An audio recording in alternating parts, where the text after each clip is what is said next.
J'ai eu beaucoup d'informations utiles et on sentait le dynamisme. Chacun voulait apporter et faire des propositions pour la bonne marche de l'activité. Je dirais que ces objectifs sont plus cadrés.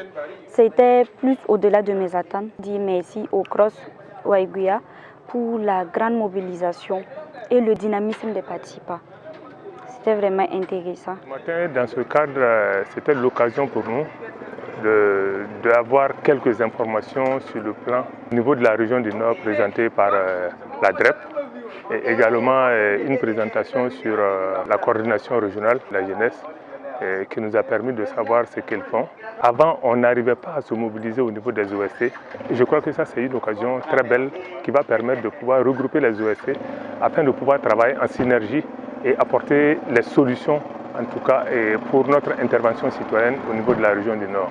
Pleinement atteint parce que, comme je le disais, les travaux au niveau de la DREP, Direction de l'économie et du plan, au niveau du Nord, n'étaient pas très bien connus à tous les niveaux.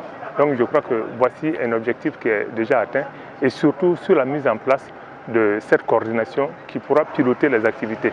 Et aussi que la structure même puisse regrouper les OSC de la région du Nord pour travailler en synergie. Voici un peu des objectifs auxquels on s'attendait et je crois que c'était une occasion très belle pour nous de pouvoir atteindre cet objectif. De prime abord, je crois que pour cette nouvelle mission, pour toute nouvelle mission, il faudra qu'on soit vraiment outillé. Et qui parle d'être outillé, c'est à savoir le renforcement des capacités. Et aussi qu'à nous-mêmes, à notre niveau, de chercher à avoir une documentation qui va nous permettre de bien faire notre mission. Parce que pour aller faire la veille citoyenne, il faut avoir des informations, il faut en tout cas connaître le domaine dans lequel on veut intervenir. Donc je crois que nous avons du travail à faire et c'est la formation personnelle qui va s'ajouter à certaines insuffisances que nous pourrons combler avec l'apport de tout un chacun. C'est de féliciter la coordination régionale pour cette activité et aussi inviter tous les participants à prendre à bras le corps le travail que nous allons mener afin de pouvoir réussir parce que nous sommes là pour la société et nous sommes là pour tout le monde.